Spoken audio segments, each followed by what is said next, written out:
The cold, abrasive texture of the asphalt was the last thing I expected to feel against my cheek on a Tuesday afternoon. My 7-year-old daughter Sophie was screaming a sound so jagged it felt like it was physically tearing from my chest. But the weight of a knee pressed firmly into my shoulder blades kept me pinned to the ground.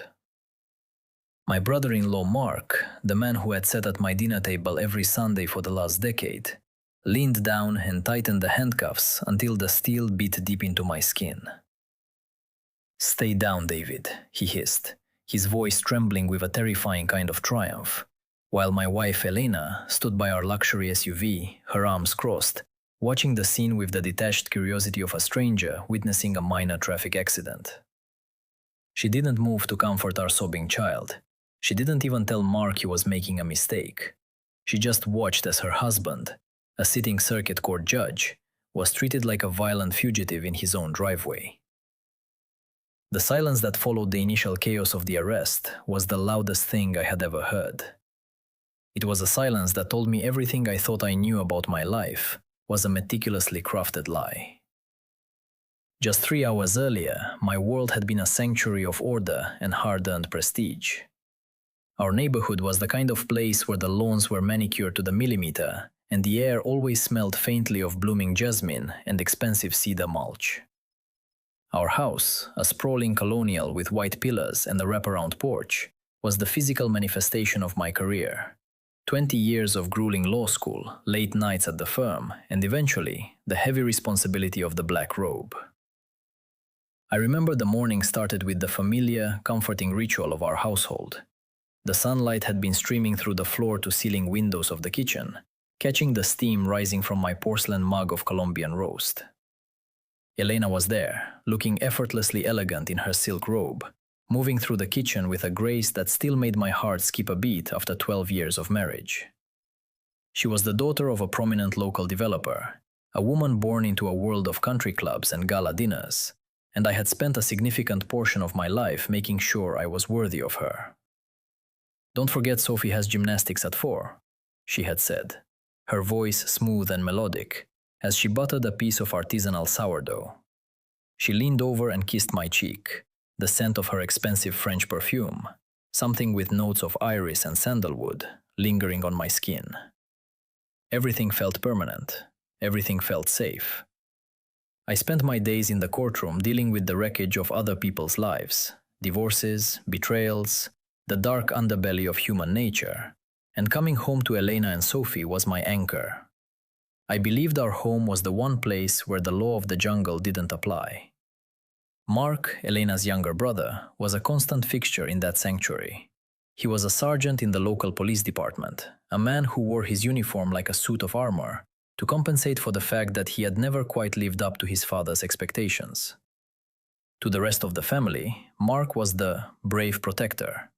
But I had always seen the subtle flickers of resentment in his eyes when he looked at my house, my cars, or the way people deferred to me when I walked into a room. I had helped him more times than I could count. Legal advice, bridge loans when his gambling got out of hand, even using my influence to smooth over a disciplinary hearing after he'd been too aggressive during a routine stop. I treated him like the brother I never had, assuming that loyalty was a two-way street. That afternoon, I had left the courthouse early to pick up Sophie. The air was warm, and she was chatting incessantly about a drawing she'd made in art class as we pulled into our driveway. We were laughing when I saw the 2 patrol cars parked at the curb. I didn't think anything of it at first. Mark often dropped by unannounced. But when he stepped out of the lead car, he wasn't wearing his usual casual smirk. He was wearing his tactical vest, his hand resting on the grip of his service weapon. "David Harris, step out of the vehicle and keep your hands where I can see them," he shouted, his voice amplified by the quiet of the cul-de-sac. I felt a cold shiver of confusion. "Mark, what the hell are you doing? You're scaring Sophie." "Out of the car, now." As I stepped out, my mind was racing through possibilities. A mistake, a prank gone wrong, some bizarre training exercise. But then I saw Elena step out of the front door of our house. She wasn't running toward us in a panic. She wasn't asking what was happening. She walked to the edge of the porch, smoothed her skirt, and signaled to Mark with a slight, almost imperceptible nod of her head. That was the moment the ground began to dissolve beneath my feet. Mark didn't hesitate. He swung me around, forcing my chest against the hot hood of my car. I could hear Sophie screaming my name, her small hands banging against the window of the back seat, but Mark just shoved my face down harder. "You're under arrest for the possession and distribution of controlled substances and for the misappropriation of court funds," Mark barked into my ear, the words sounding like gibberish. "We found the stash in your study, David, along with the ledgers." My heart hammered against my ribs like a trapped bird. "My study? Mark, I don't even have a key to that desk drawer. Elena keeps the—" I stopped. I looked at Elena, who was now standing next to the patrol car. She looked at me, and for the first time in 12 years, I didn't see my wife. I saw a predator who had been waiting for the perfect moment to strike. Her eyes weren't filled with tears or even anger. They were as cold and clear as ice. "It's over, David," she said, her voice barely a whisper, yet it carried over Sophie's cries. "The evidence is already logged. You shouldn't have been so careless with your secrets." As Mark hauled me up and shoved me toward the back of the cruiser, I realized this wasn't just an arrest. It was an execution. My reputation, my career, and my daughter were being stripped away from me in the span of 60 seconds, orchestrated by the people I had trusted with my soul. I looked back at the house I had paid for, the house where we had celebrated birthdays and anniversaries, and I realized it had become a cage I didn't even know I was living in. The betrayal wasn't a heat-of-the-moment decision. It was a masterpiece of planning, and as the door of the patrol car slammed shut, the metallic click sounded like the final gavel of a death sentence. Looking back at the weeks leading up to that afternoon on the asphalt, the warnings were everywhere, written in a language I chose not to speak. I had been blinded by a decade of shared coffee and domestic quietude. The first real tremor happened about a month ago, during a Sunday brunch that felt, at the time, like any other. Mark had been nursing a beer, his eyes tracking me with a strange, predatory intensity as I moved around the grill. "You know, David," he said, his voice dropping an octave, "it's funny how a guy like you ends up with a place like this. A kid from the public housing projects, now sitting in a high-back chair, deciding who goes to jail. It's a hell of a story. Almost too good to be true, isn't it?" I had laughed it off, flipping a burger with practiced ease. "It's called hard work, Mark. You should try it sometime instead of waiting for your next overtime check." He didn't laugh. He just glanced at Elena, and for a split second, a look of profound, shared understanding passed between them. It was a look that excluded me entirely. "Hard work," Elena repeated, her voice airy, but her eyes remained fixed on the Willow Creek deed folder I'd left on the patio table. Willow Creek was my crown jewel, 200 acres of prime, undeveloped land left to me by my grandfather, who had farmed it when it was nothing but dirt and struggle. Now, with the city expanding, it was worth millions. It's a lot of responsibility for one person to carry, David. Don't you think it would be safer if we put it in a family trust? My father's lawyers could handle everything. You're so busy with the court, you shouldn't have to worry about taxes and titles." "The land stays with me, Elena," I'd said firmly, the first flickers of unease stirring in my gut. "It's been in my family for 3 generations. I want Sophie to have it exactly the way it was left to me." She hadn't pressed the issue, but she'd become increasingly preoccupied with my security. She started asking about my passwords for the judicial database, claiming she wanted to make sure our home network was unhackable. She'd even suggested I take a leave of absence, citing my obvious stress, though I'd never felt more in control of my docket. Then came the whispered phone calls. I'd walk into a room, and she'd snap her phone shut, her face a mask of practiced innocence. When I'd ask who it was, she'd always say, "Just my mother, David. She's worried about Mark's debt again." It was a perfect cover. We all knew Mark was a gambler, always one bad hand away from a visit from a collector. I'd even given him $10,000 6 months ago to clear the slate. I thought I was buying his loyalty. I didn't realize I was just funding his patience. The point of no return arrived precisely 36 hours before the handcuffs touched my wrists. It wasn't a grand revelation, but a quiet, devastating discovery in the dead of night. I couldn't sleep. A case involving a corrupt construction mogul had been weighing on me, so I went to my study to work. I sat down at my mahogany desk, the one Elena had given me for our 5th anniversary. As I reached for my fountain pen, I noticed the bottom drawer was slightly ajar. I always locked it. My heart gave a singular, heavy thud. I pulled the drawer open and found the false bottom had been clumsily reinserted. My breath hitched. I pried it up with a letter opener, and there it was. A manila folder I'd never seen before. Inside was a ledger, written in a hand that looked terrifyingly like my own. A meticulous record of bribes taken over the last 3 years, with dates and case numbers that aligned perfectly with my most high-profile rulings. Tucked behind the ledger was a stack of pre-signed transfer of title documents for the Willow Creek property. The signature at the bottom was a masterwork of forgery. It was mine, down to the slight tilt of the D and the sharp tail of the S. The physical reaction was instantaneous and violent. My vision blurred, the edges of the room tunneling into a dark, swirling vortex. A cold, oily sweat broke out across my forehead, and the air in the room suddenly felt like it was being sucked out by a vacuum. I tried to stand, but my legs felt like they were made of water. I had to grip the edge of the desk until my knuckles turned white to keep from collapsing. They're going to kill my life, I thought. The realization wasn't an explosion. It was a slow, freezing realization that the person sleeping in the room next to mine was an architect of my destruction. I heard a floorboard creak in the hallway.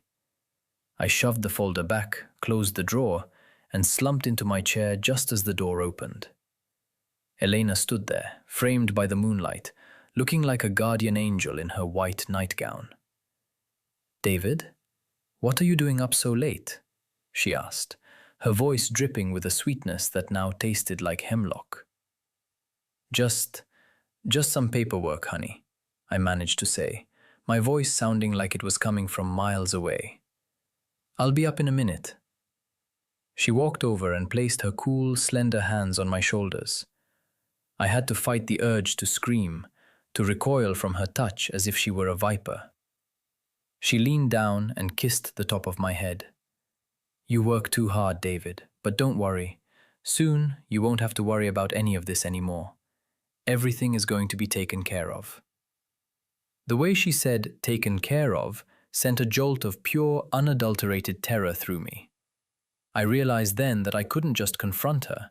If I did, the trap would snap shut before I could find a way out. I stayed in that chair for 3 more hours, staring at the wall, listening to the silence of a house that was no longer a home, but a crime scene in the making. I was a judge who had spent my life believing in the power of the truth, but as the sun began to rise, I realized that the truth was a luxury I could no longer afford. I needed a plan, but I was already 24 hours too late. The interrogation room was a concrete box that smelled of stale cigarettes and industrial bleach. The fluorescent light hummed with a low, irritating frequency that seemed to vibrate inside my skull. I sat there, still in my suit, the cuffs now replaced by the heavy weight of isolation. When the door opened, it wasn't a stranger who walked in. It was Mark, carrying a thick manila folder and a smirk that made my skin crawl. "You look a little less dignified without the robe, David," he said, pulling out the chair opposite me. He tossed the folder onto the table. It slid across the metal surface with a mocking hiss. "We did a sweep of your chambers at the courthouse while you were being processed. You really shouldn't keep 2 kilos of high-grade cocaine in a locked filing cabinet next to your Judge of the Year plaque. It's a bit cliché, don't you think?" I stared at him, my voice caught in the back of my throat. 2 kilos? Mark, you know me. I've never even smoked a cigarette. This is a setup. You planted that. Mark leaned forward, his face inches from mine. The mask of the goofy brother-in-law was gone, replaced by a raw, ugly vitriol. "You always thought you were so much better than us, didn't you? The golden boy from the projects who made it big. You sat at our Christmas table, eating our food, looking down on me because I carry a badge while you carry a gavel. You're just a parasite who married into a family that was too polite to tell you that you'll never be one of us. To the world, you're just another criminal who got lucky for a while. And today, your luck ran out." The racism wasn't overt, but it was there, simmering beneath the surface of every word. The implication that my success was an anomaly, a fluke that needed to be corrected. My heart hammered against my ribs, a dull, thudding pain that radiated down my left arm. "Where is Elena?" I managed to rasp. "I want to see my wife." "She's right here, David," a voice said from the doorway. Elena stepped into the room. She was wearing the same elegant outfit she'd worn at breakfast, but her expression was one of practiced grief. She held a handkerchief to her eyes, yet as she sat down next to Mark, I noticed her hand wasn't shaking. "Elena, tell him," I pleaded, leaning across the table. "Tell him this is a mistake. Tell him about the folder I found in the study. You know someone is trying to frame me." She looked at me then, and the grief vanished. Her eyes were as hard as diamonds. She leaned in, her voice a cold, steady stream of venom. "I'm the one who put the folder there, David. I'm the one who called Mark. And I'm the one who's been funneling the bribes into that offshore account we opened in your name 3 years ago." The room seemed to tilt, the walls pressed in, and for a moment I couldn't breathe. It felt like a physical blow to the solar plexus. "Why?" was all I could gasp. "Because my father's company is bankrupt," she said, her voice devoid of any emotion. "The developer you're presiding over in the Miller case? He offered my father $10 million to fix the outcome.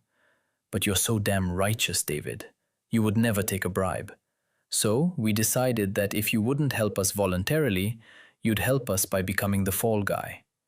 By the time this goes to trial, the Willow Creek land will be sold to cover your legal fees paid directly to my father's shell companies. You'll go to prison, the case will be declared a mistrial, and we get the land and the payout." I looked at Mark, expecting some flicker of shame, some hesitation. But he just sat there, silent, his arms crossed, watching his sister dismantle my life with the professional detachment of a hitman. This was the silence that hurt the most, the complicity of a man I had called brother, a man whose debts I had paid. He didn't even have the courage to look me in the eye. "And Sophie?" I whispered, the thought of my daughter a jagged blade in my gut. Elena's lip curled in a sneer. "I've already filed for an emergency protective order. You're a drug-dealing, corrupt official, David. You'll never see her again. I'll make sure she forgets you even existed. She'll grow up knowing that her father was a monster who traded her future for a pile of white powder." "You're a demon," I said, the words tasting like copper in my mouth. Elena stood up, smoothing her skirt with a chilling calmness. "No, David, I'm a realist. And you? You were just a very profitable investment that has finally reached its maturity date." She turned to leave, Mark trailing behind her like a loyal dog. As the heavy steel door began to swing shut, Elena paused and looked back over her shoulder. "Oh, and don't bother calling that fancy defense attorney of yours. We've already made sure the evidence against you is so overwhelming that no one will touch you. You're not a judge anymore, David. You're just another statistic." The door slammed shut with a finality that echoed in the hollow chambers of my heart. I was alone in the dark, stripped of my name, my child, and my freedom. My hands were shaking so violently I had to tuck them under my thighs. I felt like I was drowning in a sea of my own trust. But as the silence of the room settled over me, something shifted. The paralyzing terror began to recede, replaced by a cold, crystalline spark of fury. They thought they had buried me. They forgot that I spent my life in courtrooms, watching people try to lie their way out of the truth. They thought I was a victim. They were about to find out what happens when you push a man of the law into a corner where the law no longer exists. The click happened at 3 a.m. I was sitting on the thin, plastic-covered mattress of the holding cell, staring at the grey cinder-block wall, when the image of Mark's tactical vest flashed in my mind. Specifically, the small, blinking green light of his body camera. Mark was arrogant. He believed he was the king of his precinct. He believed that because he was the one processing me, he could control the narrative. But he had forgotten one crucial detail of the new departmental policy I had helped draft just last year. All footage from active duty cameras was automatically uploaded to a secure third-party cloud server every 4 hours. He couldn't delete it. He could only hope no one looked.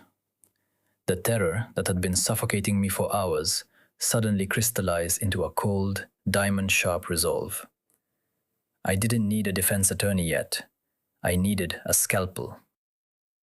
I used my one phone call to reach Marcus Thorne, a retired internal affairs investigator who now ran a private firm.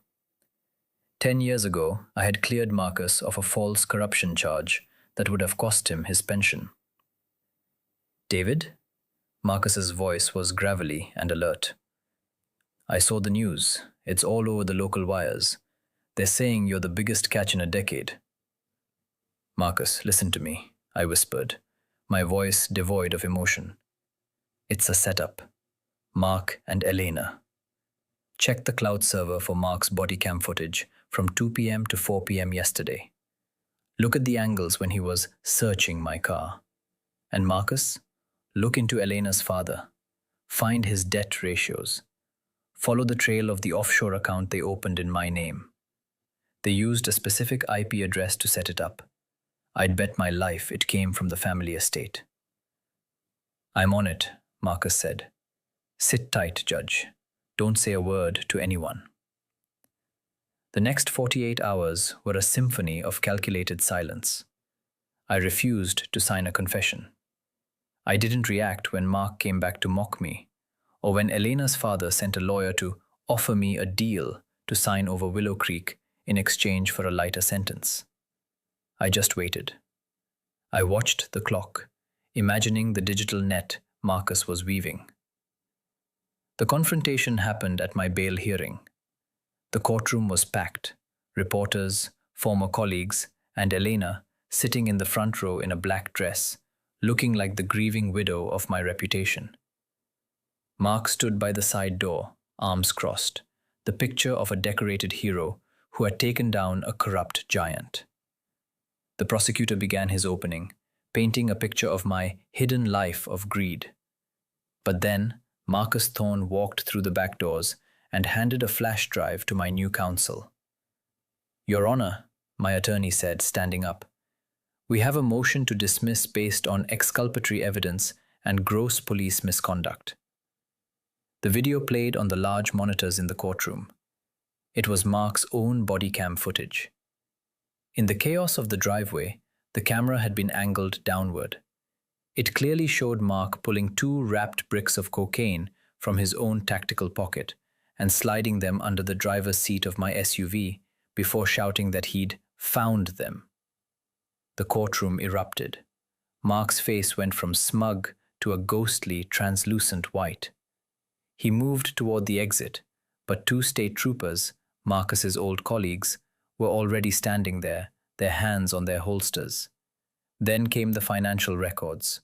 Marcus had found the IP address. Every transaction into the bribe account had been made from Elena's father's private office. The forged documents for Willow Creek had been tracked to a professional forger who, when faced with a 20-year sentence, had flipped on Elena within 20 minutes of being interrogated. I stood up and looked directly at Elena. She wasn't crying now. She looked like a cornered animal, her prestige stripping away in layers until there was nothing left but the rot. "You told me I was a profitable investment," I said, my voice echoing through the silent chamber, every word a gavel strike. "But you forgot the first rule of the law, Elena. The truth doesn't care about your profit margins. You didn't just lose the land, you lost everything." The aftermath was a landslide. Mark was stripped of his badge and charged with evidence tampering, perjury, and conspiracy. Elena and her father were indicted on multiple counts of fraud, forgery, and money laundering. Because of the severity of the frame-up against a sitting judge, the state prosecutor sought maximum sentences. Elena's father's company collapsed into a heap of lawsuits, and Elena went from a silk-lined life to a concrete cell. 6 months later, the air at Willow Creek was different. The jasmine was still in bloom, but the scent didn't feel like a mask anymore. I sat on the porch of the old farmhouse my grandfather had built, watching Sophie run through the tall grass. She was laughing, her spirit unbroken by the storm her mother had summoned. I had stepped down from the bench.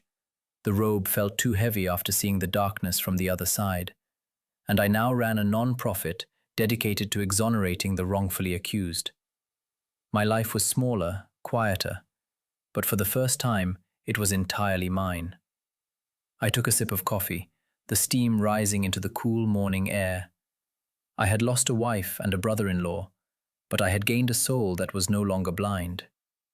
People ask me if I'm bitter about the betrayal, if I hate the people who tried to bury me. I just tell them the same thing I told the court on the day of my release. Justice isn't something that's given to you.